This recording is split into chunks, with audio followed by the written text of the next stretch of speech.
ఏ పాయింట్లో నువ్వు ఆస్తిని కోల్పోయావో, ఆరోగ్యం కోల్పోయావో, లేకపోతే నువ్వు ఏవు కోల్పోయినట్టు నీ వారిని కోల్పోయావో, నువ్వు ఏమేమి కోల్పోయావో, తప్పిపోయిన కుమారుడు పోగొట్టుకున్నట్టు అన్నీ కోల్పోయావా?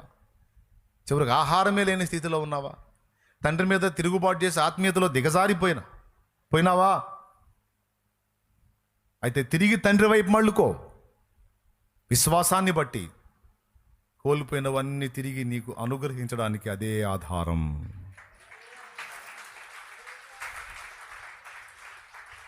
రెండవది, మన బిడ్డలు కలవరంలో బ్రతకాలని మనం కోరుకుంటామా? ప్రశాంతంగా ఉండాలని మనం ఆశిస్తామా? మన కడుపును పుట్టిన కన్న బిడ్డలు ఏ తొందర లేకుండా ప్రశాంతంగా ఉండాలని మనం ఆశిస్తామా? లేకపోతే కలవరాల్లో బతకాలి, భయం గుప్పెట్లో బతకాలని కోరుకుంటామా? ఒకవేళ నీ బిడ్డ ఏ విషయంలోనన్నా కలవరపడి భయపడి నిద్రలో సడన్గా ఉలిక్కిపడి లేచి కేకలేస్తే నువ్వేం చేస్తావు? భయపడుకు బిడ్డ, నేను నీ పక్కనే ఉన్నాను అని నువ్వు చెప్తావు. అయినా సరే వాడు కలవరపడుతుంటే ఓదారుస్తావు. అయినా సరే వాడు కలవరపడుతుంటే ఇంకా ఓదారుస్తావు. అయినా సరే వాడు కలవరపడుతుంటే చివరికి కోప్పడతావు. ఏయ్, ఎందుకు భయపడుతున్నావు? పనికి మళ్ళోడా నేనా? ఏయ్, పనికి మళ్ళీ ఎందుకు భయపడుతున్నావు?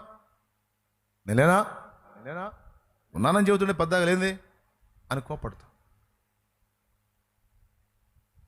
అంటే నీ బిడ్డ కలవరపడటం, భయపడటం, ఆందోళనలో ఉంటూ నీకు నచ్చదు. అవసరమైతే దానికోసం నువ్వు ఎంత వెలైనా చెల్లిస్తావు, ఎంత రిస్క్ అయినా ఫేస్ చేస్తావు. కానీ నీ బిడ్డ ప్రశాంతంగా ఉంటూ నీకు ఇష్టం. దేవుని బిడ్డలంగా మనం కూడా ఆయన విశ్రాంతిలో ఉండాలని దేవుడు ఎప్పుడూ కోరుకుంటాడు. తన యందు విశ్వాసం ఉంచి తన మీద ఆనుకొని మనం ఆయన విశ్రాంతిలో ఉండాలనేది దేవుని కోరికే. అలా కాకుండా మనం కలవరంలో బ్రతుకుతున్నామంటే విశ్వాస విషయంలో బలహీనపడ్డాం. మీరు గుర్తుపెట్టుకోండి, గుర్తు రాసుకోండి, చాలాసార్లు చెప్పాను. విశ్వాసం, కలవరం లేకపోతే విశ్వాసం, భయం రెండు కలిసి బతకవు. విశ్వాసం, భయం రెండు కలిసి ఉండవు. భయం ఉందా, అక్కడ ఏం లేదని అర్థం. పెద్దగా చెప్పాలి. ఓకే. విశ్వాసం ఉందా, అక్కడ భయానికి చోటు లేదు. నువ్వు భయపడుతున్నావు, కలవరంలో బతుకుతున్నావు అంటే ఎక్కడ వీక్ అయ్యావు నువ్వు? దేవుని నమ్మే విషయంలో దేవుని శక్తిని, దేవుని ప్రేమను, దేవుని జ్ఞానాన్ని, దేవుని బలమును నమ్మే విషయంలో నువ్వు దిగజారిపోయావు. దేవుని కంటే కూడా నీకు నువ్వు ఎదుర్కొంటున్నటువంటి సమస్య జటిలంగా కనపడుతుంది. ఇశ్రాయేలీల దేవుడైన యెహోవా కంటే కనాను దేశంలో ఆజానుబాహులు ఎక్కువ పొడుగు కనపడ్డారు. ఆ 10 మందికి, మొత్తం 12 మంది కనాను వేగు చూడటానికి పోతే 10 మంది చెడ్డ సమాచారం చెప్పారన్నాడు. ఆ 10 మంది ఏం చెప్పారో తెలుసా? మేము వేగు చూడటానికి వెళ్ళినటువంటి దేశం, దేవుడు మనకు వాగ్దానం చేసిన దేశం, భయంకరమైన దేశం, తన నివాసుల్ని భక్షించే దేశం.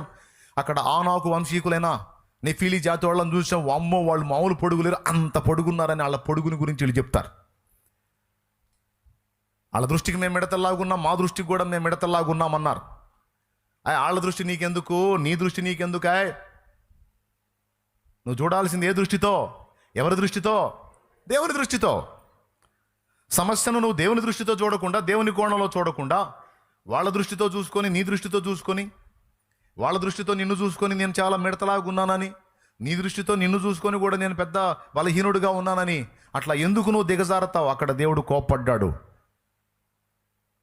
నువ్వు వాళ్ళ దృష్టితోనో, వీళ్ళ దృష్టితోనో, నీ దృష్టితోనో కాదు, సమస్యను నువ్వు దేవుని దృష్టితో చూస్తే అది కొండలాంటిదైనా సరే దూది పింజలాగా నీ కళ్ళు కనపడుద్ది.